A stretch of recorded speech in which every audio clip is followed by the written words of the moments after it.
আবারও হামলার শিকার এনসিপি নেতাদের গাড়িবহর। পথসভার উদ্দেশ্যে সিলেটে পৌঁছালে 2 দফা হামলার শিকার হন তারা। ভাঙচুর করা হয় গাড়ি। এর আগে বৃহস্পতিবার সকালে পূর্ব নির্ধারিত কর্মসূচির অংশ হিসেবে মৌলভীবাজার থেকে সিলেটের উদ্দেশ্যে রওনা হন এনসিপি নেতারা।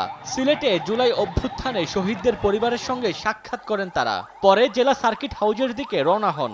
এরপরই প্রথমে গোলাপগঞ্জ, তারপর 5 মাইল বাজার এলাকায় দ্বিতীয় দফায় হামলা হয়। এনসিপি নেতাদের উদ্দেশ্যে নানা স্লোগান দেয়া হয়।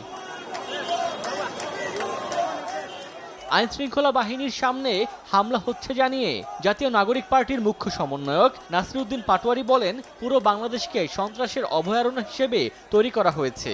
সার্জিস আলম বলেন, সরকারের কর্মকাণ্ড দেখে মনে হচ্ছে তারা রাজনীতি থেকে বিরোধী দলকে নির্মূল করতে চায়।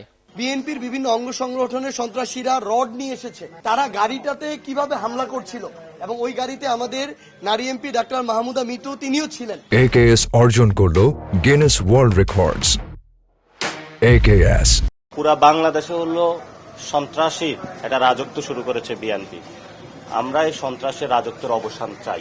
আর এনসিপি আহ্বায়ক ও বিরোধী দলীয় চিফ হুইপ নাহিদ ইসলাম বলেন, দেশ আবারও সন্ত্রাসবাদের দিকে এগিয়ে গেলে জনগণ তা প্রতিরোধ করবে। হবিগঞ্জ থেকে আজকে গোলাপগঞ্জ আমরা যা দেখছি যে সন্ত্রাসীদের অভয়ারণ্যে দেশকে আবারও নিয়ে যাওয়া হচ্ছে এবং সরকারের সন্ত্রাসী চরিত্র জাতির সামনে উন্মুক্ত হচ্ছে। সরকার যদি সন্ত্রাসের পথে হাঁটে তাহলে জনগণ প্রতিরোধের পথে হাঁটবে। জুলাই পদযাত্রার অংশ হিসেবে জেলায় জেলায় সফর করছে এনসিপি। এরই অংশ হিসেবে বুধবার হবিগঞ্জ পৌঁছালে হামলার শিকার হন নেতাকর্মীরা। ওমর ফারুক, সময় সংবাদ।